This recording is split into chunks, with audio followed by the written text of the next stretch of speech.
Pakinggan yung kanilang mga kanilang mga hinanaing o saloobin. So, ano ba yung dahilan kung bakit po nakakaroon ng hindi masayang pamilya? Yan po yung ating katanungan. O hindi nagiging masaya yung ating pamilya. Unang-una po dito, tama po yung sinabi ng mga kababaihan na minsan kaming mga lalaki ay hindi po makapag-ibig sa sarili. So, yan po yung una na tinanong, binigyan ng pansin doon po sa grupo na aming ginawa. Ang pangalawa po mga kapatid ay ito pong kulang sa lambing. Kaya yung mga nanay kanina na nagsabi na minsan daw hindi na daw naglalambing yung mga lalaki, yung mga asawang lalaki. Wala namang asawang babae, di ba? So, ang mga babae ay nagdidemand din po yan sila, yung ating mga asawa, mga brother, nagdidemand din po yan sila ng lambing. So, kahit na po sabihin natin na tayo po ay mga Kristiyano, hindi naman po tayo ng bababae. Mas malala na hindi tayo ng lalaki. Pero, kinakailangan pa rin natin ng lambingin ang ating pong mga kanya-kanya asawa. So, ito, pangatlo, kulang sa pag-lead sa worship. So, nakakalungkot po mga kapatid na ito pala yung isa sa mga susi kung bakit hindi po masaya ang ating pamilya. Pang-apat, hindi nabibigyan ng halaga yung roles ng pamilya. Mga lalaki, mga magulang na lalaki, ito pala ay isa din sa mga susi kung bakit po hindi magiging masaya yung ating pamilya. Sabi pa ng aming kapatid, minsan ngayon ay bawal, kinabukasan ay pwede na. So, sa madaling pagkasalita, parang mabago yung rules ng sambayanan o ng tahanan ayon po sa aming napag-usapan. Ang panglima po mga kapatid, tama po yung sinabi ng ating mga asawa na minsan po ay gumagana pa rin yung pride kahit walang sabon. So minsan po mga kapatid na talagang isa rin pala yan siya sa dahilan. Okay, sa mga nanay naman po, dito mayroon na kaga pabonus. Ang biruan pa lang may pabonus na. Sabi dito mga kapatid, bungangira sa bahay at marites. So, minsan po napansin po ng mga tatay na hindi lamang mga anak yung gumagamit ng cellphone ng sobra, kundi pati rin po ang mga nanay o kababaihan. Okay. Pangalawa,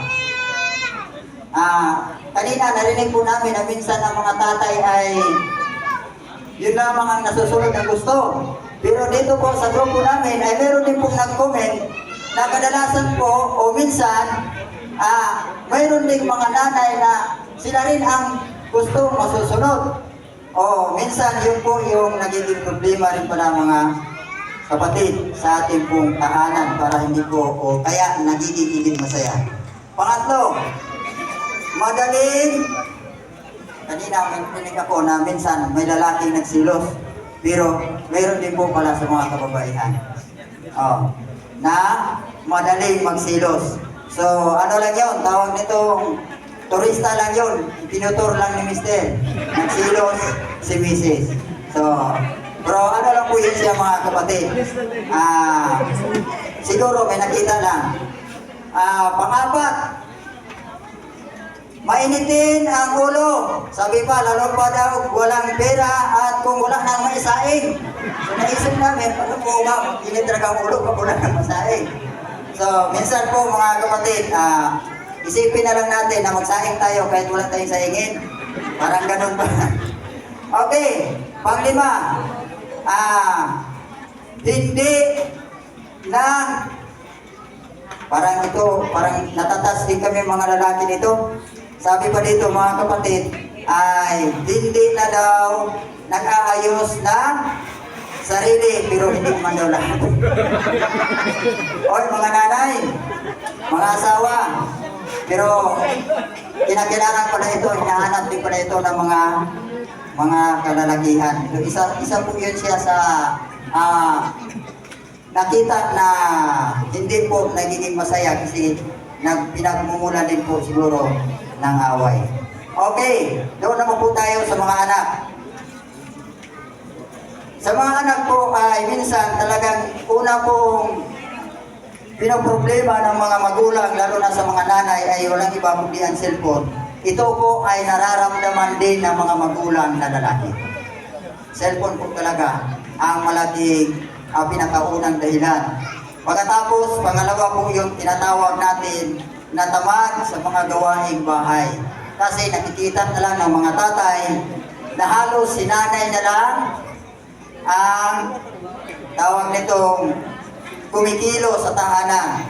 So kahit sabihin po natin na minsan ang nanay hindi na nagsasaing dahil sa kaka-cellphone, pero tungkulin din po ng mga anak na tumulong sa trabaho pambahay.